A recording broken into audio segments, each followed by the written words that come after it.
Why am I standing here with lines drawn all over my face? It's an excellent way for me to explain to you what I call 6-point facial contouring. And that refers to 6 different areas on the face that can be modified very simply with local anesthesia while you're wide awake and in a very short time that I do in my office. And these 6 areas are very subtle spots that doing liposuction or removal of tissue can create a really, really beautifully shaped face. These different areas that I've marked are completely separate portions of the face. Usually when somebody comes to me to see about fixing a double chin, what they mean is this middle part. And this is what I've marked as area number 1. And that's because it's the number 1 thing people complain about. But liposuction of that area can make it thinner and a little flatter right here in the center, but you're really missing out on a lot because the surrounding areas have to be shaped as well if you really want to get the most out of having any kind of facial contouring procedure. There's a lot more to facial contouring than just double chin liposuction. And I see a lot of people who call specifically for double chin liposuction because what they see is the double chin. The first of these areas is area 1 here, which is the double chin itself. That's what most people notice. It makes people look like they're heavier and it gives them a very round appearance to their face. And those are the things that people don't like about it. When you're doing that, that's the first part that you see. But if somebody goes to have double chin liposuction, often that's the only area that gets addressed, that center area. Without addressing any of these other areas, you're really missing out on a lot of the opportunity to shape someone's face. What I have marked here is area 2, is what I call the lateral triangle. And that area has to be shaped as well, because if it doesn't have a little bit of a depression there and it doesn't blend in with the central area, then you're still going to have kind of a amorphous appearance to the bottom of the neck. So in order to create that definition, you really need to flatten this area out. There's going to be a lot less fat here than there is in the middle, but it still needs to be shaped. And that means this top part and this bottom part. This is where you can make a sharp jawline. This is where you can make a very sharp neckline. And those are, of course, very important parts of facial contouring. Area number 3 is this on the sides, and that's typically known as the jowls. You see jowling with advancing age, but also in people who are kind of overweight.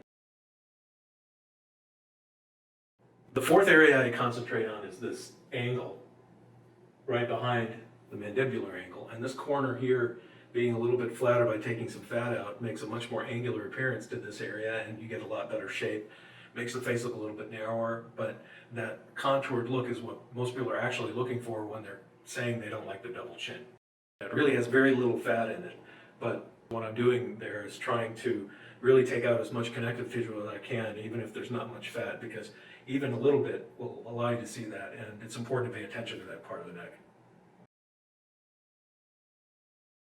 What I have marked as area 5 is all the way over here on the side. The importance of that is that, again, it's not really the double chin, it's part of the neck. But when you're kind of focusing on making that double chin less obvious, it's only part of the problem. And removing a little bit of fat from here, from the front, makes the neck look a lot narrower.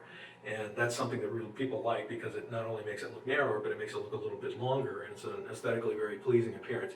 It also shapes that entire area from your cheeks all the way down to your collarbones.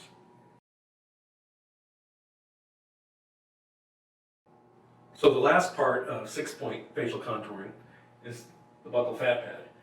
Obviously, it's not part of the neck, but it's a great complement to lower face contouring. When you get really good definition here, it can actually leave this area looking kind of flat. And your buccal fat pad sits right underneath your cheekbone. And this line here is my cheekbone, and then this little circle is where the buccal fat pad is. So if you run your finger down over your cheekbone, it sits right there in that little groove. Making that a little bit narrower, making the cheekbone look a little bit higher, makes the definition overall really great. I try to encourage patients to at least think about doing that. I don't think that they can appreciate what the rest of their face is going to look like when they do this. Taking out that buccal fat pad, very simple thing. I do it through an incision on the inside of the mouth. You don't see any evidence that there was an operation. This is so easy. So easy.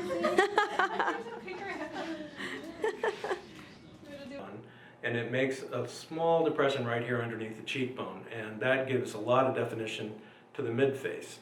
So it's an excellent complement to what's happening down here. You get all this definition in your jaw, your neck, and then also in your cheekbones. Those are the things that people try to contour with makeup, so you can spend a lot of time doing that.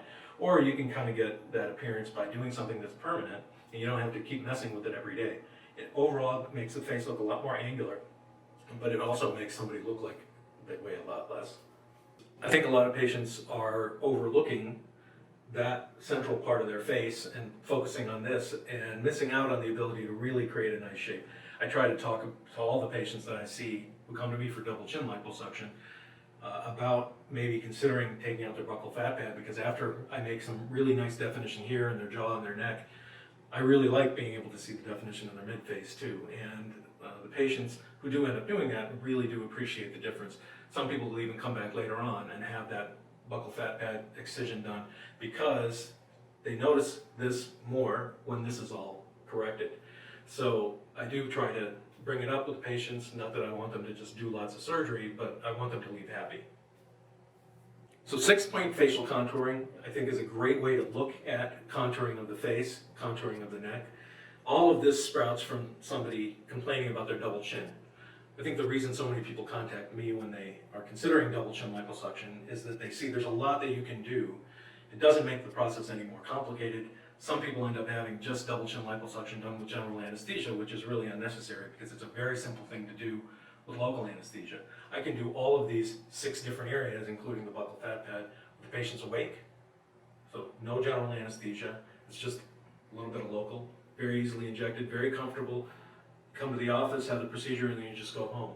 You don't feel lousy from general anesthesia for days. You don't have to take off any time from work, and the recovery is very, very minimal. But it's a one-time procedure. You get a lifetime of result and a lifetime of enjoyment out of it.